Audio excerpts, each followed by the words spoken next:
महोदय,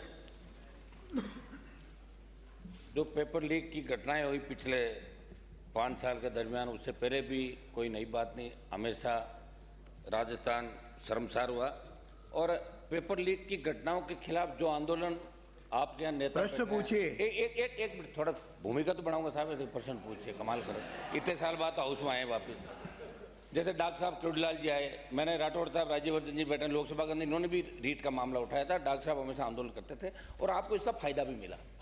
लड़कों ने कहा कि आरपीएससी माध्यमिक शिक्षा बोर्ड कर्मचारी चयन आयोग ये भ्रष्टाचार में लिप्त है। राजस्थान का नौजवान भरोसा उठ गया था नौजवानों का, और इसलिए आपको वोट भी डाल। मेरी मांग ये है कि एसआईटी गठन की तो कोई बात ही नहीं थी साहब। मांग नहीं, आप तो प्रश्न पूछिए। एक मिनट देखिए, सवाल पूछना था। मामला ये था, आप जब चुनाव में गए तो आपने कहा था जैसे हमारी सरकार आएगी हम सीबीआई जांच करेंगे। मेरा थोड़ा सा एक एक करके 2 सवाल पूछ लो, एक साथ पूछूं, आप बताइए अध्यक्ष महोदय, एक एक करके आधा मिनट का। पहला प्रश्न, 2 प्रश्न। मेरा मंत्री जी आपसे ये निवेदन है कि रीट भर्ती परीक्षा 2021, वरिष्ठ अध्यापक भर्ती परीक्षा 2022, सीएचओ भर्ती परीक्षा 2020, हाईकोर्ट लिपिक भर्ती 2020, कनिष्ठ अभियंता डिग्री भर्ती परीक्षा 20, राजस्थान पुलिस कांस्टेबल 2021 जुड़े मामलों को आपने एसआईटी जांच के दायरे में तो लिया है। क्या सरकार इन तमाम भर्ती परीक्षाओं की जांच सीबीआई से कराने की मंशा रखती है ताकि पर्दे के पीछे बैठे असली गुनहगार मगरमच्छों के नाम भी उजागर होकर उनके विरुद्ध कार्रवाई हो सके? यदि हाँ तो कब तक, नहीं तो क्यों? क्योंकि आपकी पार्टी बैठिए, हो गया प्रश्न, उत्तर आने दो प्लीज। ये प्रश्न कहा ना साहब, नोटिस चाहता है। आपकी पार्टी जब विपक्ष में थे वो आपके नेताओं ने सीबीआई जांच की मांग की थी। ये मेरा सवाल है, गृह मंत्री जी आप बताएं इसको। माननीय मंत्री जी। माननीय अध्यक्ष महोदय, 15 दिसंबर को माननीय मुख्यमंत्री जी ने शपथ ग्रहण करी और 16 दिसंबर को एसआईटी गठित की और एंटी गैंगस्टर्स की भी गठित की। मैं आपको ये बताना चाहूंगा आपके माध्यम से कि 2021 में 5 बड़े ऐसे पेपर लीक केसेस थे, 2022 में 10 हुए, 2023 में 5, और जब से हमारी सरकार आई है 2 पेपर्स हुए हैं, उनमें कोई लीक या कोई समस्या नहीं आई है। 33 में से 32 केस लॉन्च हुए हैं, उसमें अरेस्ट हुए हैं, चार्जशीट हुई है, एक में हाई कोर्ट ऑर्डर से स्टे है। 615 जो है एक्यूज जो है वो अरेस्टेड हैं। 49 गवर्नमेंट ऑफिशियल्स अरेस्ट हुए हैं, मेनली टीचर्स। 11 टीचर्स 49 में से उनकी नौकरियां उनको डिसमिस किया गया है। ये तो लंबा चौड़ा अध्यक्ष महोदय, एसआईटी का गठन जो है अभी 1 महीने पहले ही हुआ है। जिनका प्रश्न है वही पूछना। एसओजी और एसआईटी वो जांच कर रही है। प्रश्न है इसलिए वही पूछेंगे अभी। उनका दूसरा उत्तर आ जाए, उनका हो जाए उसके बाद में।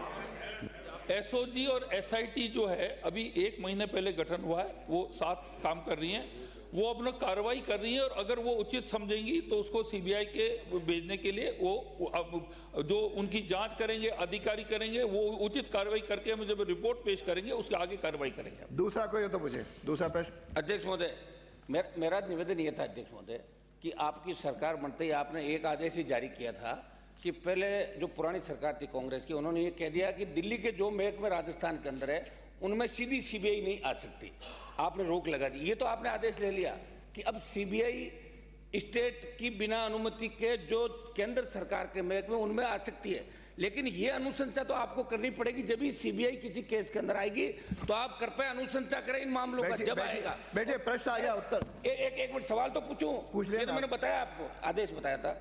सवाल ये है अध्यक्ष महोदय कि आपने एसआईटी का गठन कर दिया, वीके सिंह इसके चेयरमैन है। वीके सिंह जी तो लगातार खुद इंटरव्यू लेने जाते थे वहाँ 5 साल तक। 1 मिनट, मैं उन पर आरोप लेकर सुने मेरी बात, 1 मिनट। आपने एसआईटी गठन करने के 40 दिन बाद आप ये बताएं कि जो आरोप पिछली बार लगे थे माध्यमिक शिक्षा बोर्ड के पूर्व अध्यक्ष पे, DP Jaroli, RPC chairman, Rajasthan कर्मचारी चयन बोर्ड के अध्यक्ष और आला ब्यूरोक्रेट, पूर्व मंत्रियों से पूर्व मुख्यमंत्री के सीएमओ मेरे नजदीकी अफसरों और नेताओं से क्या एसआईटी ने पूछताछ की?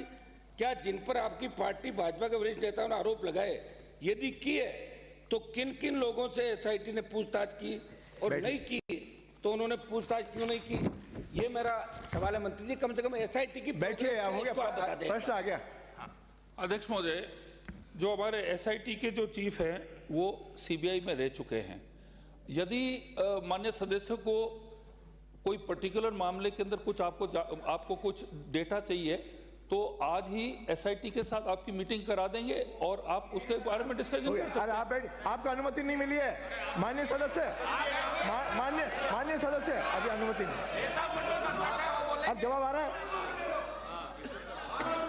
चलिए, आप बिना हो गया आपका, हो गया, 2 प्रश्न हो गए। अब बैठिए, आप 2 प्रश्न हो गए आपके ब्राजो। मेरा प्रश्न नहीं, मैं अब ये एक सवाल कराऊं साहब अध्यक्ष महोदय को। माननीय सदस्य, मेरा 1 मिनट निवेदन। 2 प्रश्न आपको अनुमति थी, 2 पूछ लिए। देखिए सर, आप बहुत हमारा संरक्षण पहले भी करते थे।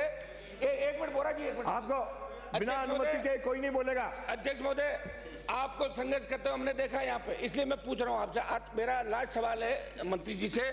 मंत्री जी, आप इतना तो बता दें कि 2018 के अंदर जब सरकार थी बीजेपी की, एक नियुक्त हुए थे शिव सिंह राठौड़, और वो 2021 में थे कार्यवाहक चेयरमैन रहते हुए 18/12/2021 को यूनेस्को ग्लोबल के संदर्भ में जो विस्तार के साथ उन्होंने ट्वीट किया, और ट्वीट के कुछ दिनों बाद आयोजित हुई आरएस मुख्य परीक्षा में सवाल के रूप में आया। जो व्यक्ति 18 से विवादित था उसके द्वारा परीक्षा से पहले ही ट्वीट करके सवाल का हिंट कर देना गंभीर मामला रहा। ऐसे में क्या सरकार आरएस 18वें आरएस 2021 की मुख्य परीक्षाओं की कॉपियों की जांच एसआईटी या सीबीआई से करने का विचार रखती है, जिसको लेकर आपकी पार्टी के वरिष्ठ नेताओं ने आरोप भी लगाए थे? क्या कांग्रेस की तर्ज पे आप भी मिलाजुली का खेल करोगे? अरे बैठिए, आरोप है माननीय सदस्य, बैठिए। आप सीबीआई जांच कराएं इन मामलों की। माननीय सदस्य, अंकित नहीं होगा। हाँ, अंकित नहीं होगा, बैठो। ये मान करने का भाषण करना, अभी प्रश्न का उत्तर है।